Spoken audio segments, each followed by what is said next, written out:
Paul appears for the first time in the opening episode of the anime. As the anime progresses, we learn more about Paul's background and who he really was. He was a freedom lover and was disgusted by how the nobles based their whole lives around etiquette and measuring contests. He hated his strict and distant father.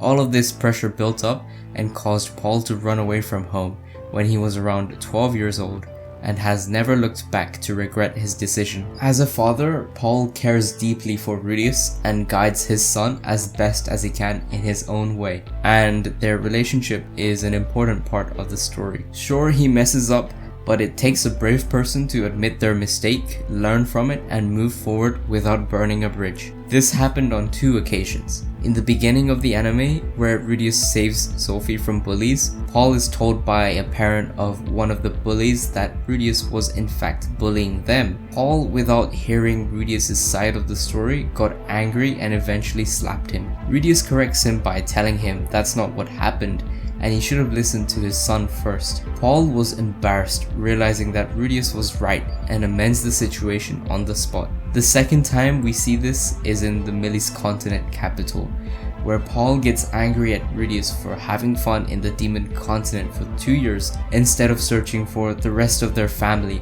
after the mana displacement incident separated everyone. This time, Rudius gets angry and starts beating up Paul. Norn, his younger sister, intervenes and the fight ends. Later on, we see Paul meet Geese, his ex-party member back when he was an adventurer. Geese makes him realize that Rudius was using a happy tone so that Paul wouldn't have to worry. Being in the demon continent is worse than being stranded on the Sahara Desert. It doesn't rain, high-level monsters roaming, underdeveloped towns, looking after heirs, and keeping an eye on the spurt that may or may not turn on them. Of course, we know that Rudyard wouldn't do that, but I'm sure in the first few weeks, Rudius was always cautious of Rudyard probably doing something sneaky. Paul realizes that he expected too much from a 10-year-old kid. He looks at his reflection and realizes that he's really let himself go by becoming a drunk mess. He decides to clean up, become sober,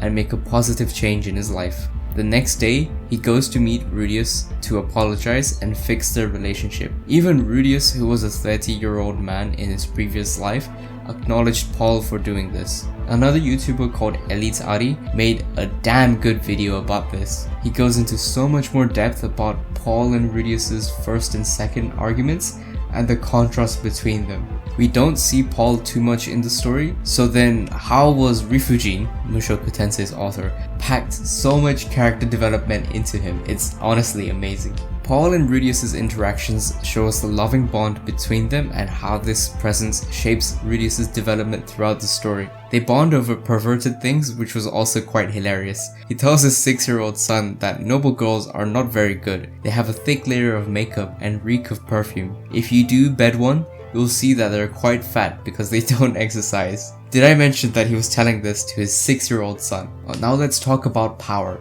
What was Paul doing in Buena village? It's not shown clearly in the anime, but in the light novel, Roxy mentions that the village has around 30 houses taking care of farmland. Paul was a knight assigned to the village. He essentially acted as a policeman, solving conflicts and protecting the village from monster attacks. He mostly worked morning shifts, so the rest of the day he was free to do whatever he wanted. Paul is incredibly skilled with a sword. He's reached an advanced level in 3 different sword styles: sword, water, and north.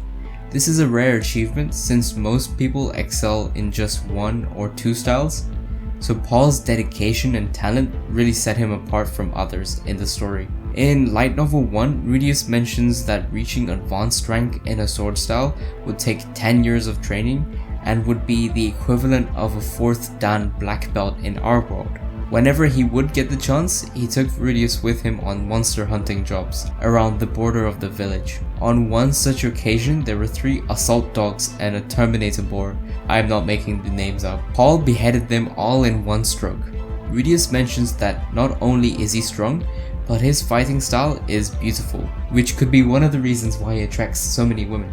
Before his role as a father, Paul had an exciting life as an S-rank adventurer. He was a member of the famous group called the Fangs of the Black Wolf. Together they took on quests and explored tough labyrinths. Paul's time with this group shaped his reputation as a skilled warrior and influenced his growth as a character. Being an advanced rank in 2 sword styles is rare, but 3 styles is practically unheard of for humans. Paul's skill makes him extremely unique among other swordsmen in the story. So then you may question, why didn't Paul go for an even higher rank, like Saint or King? Paul chose to not aim for higher ranks because it requires an enormous amount of effort and extreme commitment to become a Saint rank swordsman. To reach that level, you have to dedicate yourself solely to the art of the sword. Paul made a conscious decision to strike a balance between his pursuit of martial expertise and other aspects of his life, which is why he didn't go for higher ranks. Like I mentioned before,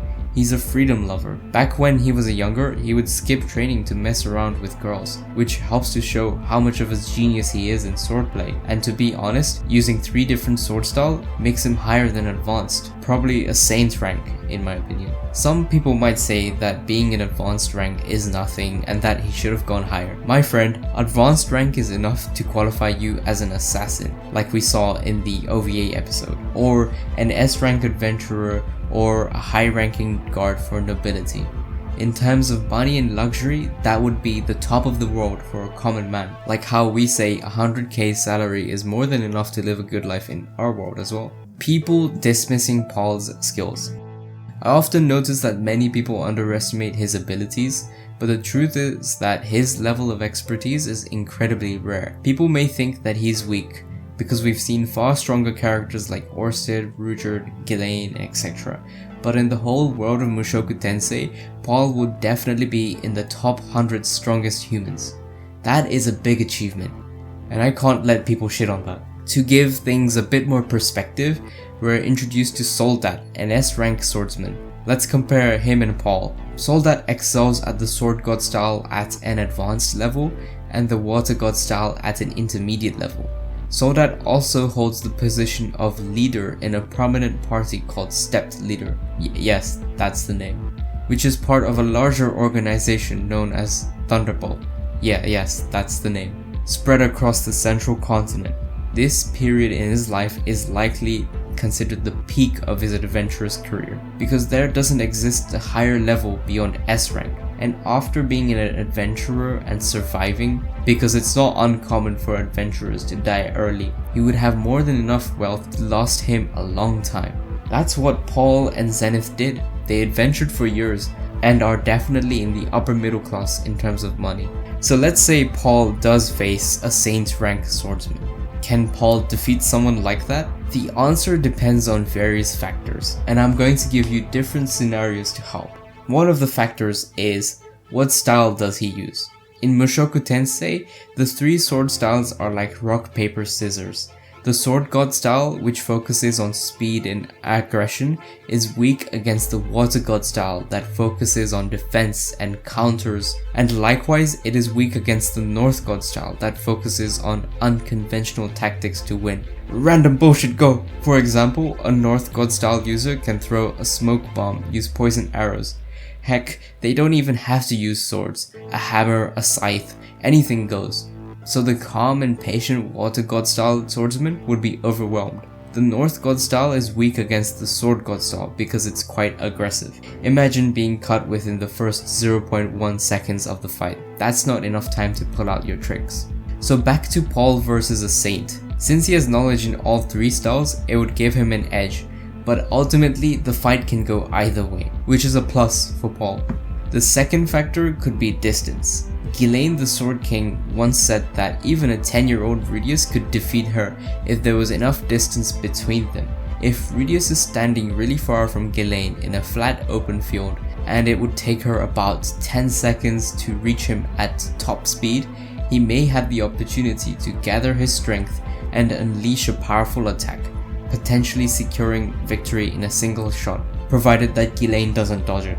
Third scenario, Let's say Paul is fighting a North God style swordsman and he gets poisoned, so obviously he'll have a big disadvantage and likely lose. Fourth scenario, attitude. It plays a crucial role. If the opposing side is very cocky and underestimates their opponent, it creates a gap that can be exploited, turning the tide of the fight.